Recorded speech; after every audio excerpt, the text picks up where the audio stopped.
जादुई पिटारा की कहानी बहुत समय पहले की बात है।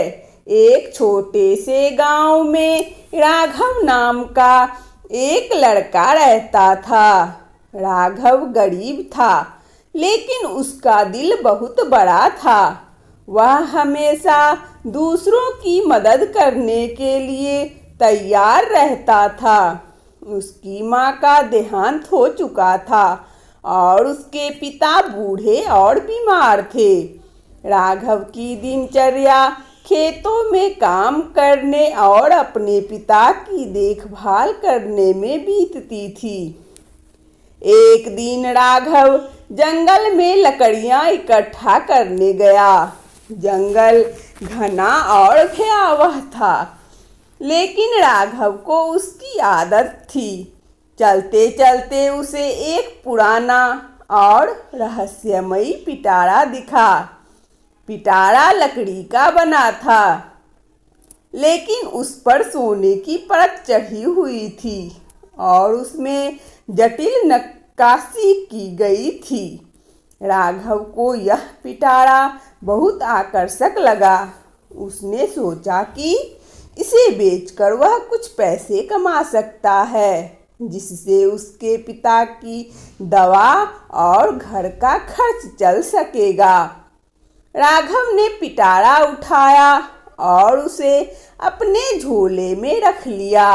घर पहुंचने पर उसने पिटारे को साफ किया और गौर से देखा। उस पिटारे पर एक ताले का निशान था, लेकिन ताला नहीं था। जिज्ञासा में राघव ने पिटारा खोलने की कोशिश की। जैसे ही उसने पिटारा खोला, एक तेज प्रकाश बाहर निकला और राघव ने अपनी आंखें बंद कर ली। जब प्रकाश धीमा हुआ तो राघव ने देखा कि पिटारे के अंदर अनगिनत सोने की मुद्राएं और कीमती रत्न भरे हुए थे। राघव की आंखें खुशी से चमक उठी। उसने सोचा कि अब वह और उसके पिता गरीबी से बाहर निकल सकेंगे। लेकिन तभी पिटारे के अंदर से एक धुआं उठा और उसमें से एक रहस्यमयी आवाज आई। हे राघव, यह पिटारा केवल धन नहीं, बल्कि एक जादू है। इसे सही उद्देश्य के लिए उपयोग करो, वरना यह तुम्हारे लिए दुर्भाग्य लाएगा।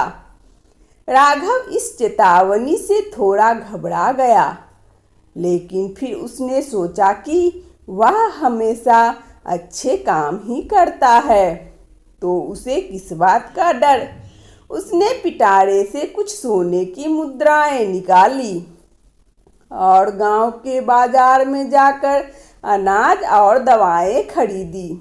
उसने अपने पिता की दवा का पूरा इंतजाम कर दिया और अपने घर की मरम्मत करवा दी। धीरे धीरे राघव का जीवन बेहतर होने लगा। उसने गांव के गरीबों की भी मदद की और उनके लिए कपड़े और भोजन का प्रबंध किया। लेकिन जैसे जैसे समय बीतता गया, राघव के मन में लालच आने लगा। उसने सोचा कि अगर उसके पास और भी सोना हो तो वह राजा बन सकता है। उसने पिटारे से और अधिक सोना निकालना शुरू कर दिया। राघव ने अपने लिए एक बड़ा घर बनवाया और गांव में धूमधाम से रहने लगा। उसकी शान शौकत देख गांव वाले हैरान थे, लेकिन कोई कुछ कहने की हिम्मत नहीं करता था। एक दिन राघव ने पिटारे से इतना सोना निकालने की कोशिश की कि पिटारे का ढक्कन टूट गया। पिटारे से फिर एक तेज प्रकाश निकला और अचानक से पिटारा गायब हो गया। राघव हक्का बक्का रह गया। उसके पास अब पिटारा नहीं था। और उसे समझ नहीं आ रहा था कि क्या हुआ।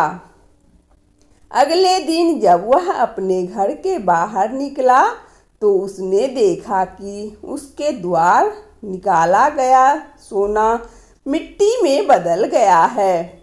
उसके नए घर की दीवारें गिरने लगी और वह वापस उसी हालात में आ गया जिस हालात में वह पहले था। गांव वाले अब उसकी मदद करने लगे क्योंकि राघव ने उनकी मदद की थी। राघव को अपनी गलती का एहसास हुआ और उसने समझा कि लालच का परिणाम कितना भयानक हो सकता है। वह फिर से साधारण जीवन जीने लगा और बाकी जीवन अच्छे कर्मों में बिताने का संकल्प लिया। जादुई पिटारे की कहानी ने राघव को एक महत्वपूर्ण शिक्षा दी थी। उसने समझा कि सच्चा सुख और समृद्धि केवल धन से नहीं बल्कि अच्छे कर्मों और सच्चाई में है। अब उसने पिटारे खो दिया तो उसने अपने अंदर की अच्छाई को फिर से पाया। अब राघव फिर से गांव के लोगों की मदद करने लगा, लेकिन इस बार बिना किसी स्वार्थ के। वह अपने खेतों में मेहनत करता और जो कुछ भी कमाता उसका एक हिस्सा ज़रूरतमंदों को देता। धीरे धीरे उसके जीवन में फिर से शांति और संतोष लौट आया। राघव की पूरी कहानी गांव में फैल गई और लोग उससे सम्मान की दृष्टि से देखने लगे। हर कोई जानता था कि उसने एक गलती की थी, लेकिन उससे सीख लेकर वह और भी बेहतर इंसान बन गया था। राघव ने महसूस किया कि जादुई पिटारा वास्तव में एक परीक्षा थी जिसने उसकी अच्छाई और उसके चरित्र को परखा था। समय बीतता गया और राघव ने अपनी मेहनत और ईमानदारी से अपने जीवन को संवार लिया। उसने कभी भी उस जादुई पिटारे की याद को भुलाया नहीं, लेकिन अब वह उसके लिए केवल एक सबक बनकर रह गया था, जिससे उसने सीखा कि जीवन में सच्चा सुख केवल धन से नहीं बल्कि अच्छे कर्मों से आता है।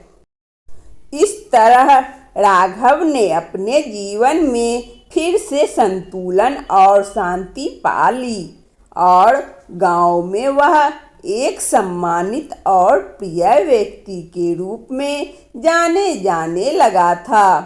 सीख: जादुई पिटारे की कहानी से यह सीख मिलती है कि जीवन में कभी भी लालच नहीं करना चाहिए।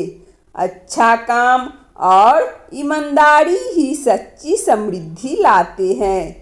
जो व्यक्ति अपने कर्मों में ईमानदारी और निस्वार्थता रखता है वही जीवन में सच्चे सुख को पा सकता है। वंदना स्टोरी चैनल में इस कहानी को सुनने के लिए आप सभी श्रोताओं को बहुत बहुत धन्यवाद। यदि हमारा कहानी अच्छा लगा हो तो कृपया लाइक और सब्सक्राइब अवश्य करें ताकि नोटिफिकेशन सबसे पहले आपको मिले। धन्यवाद।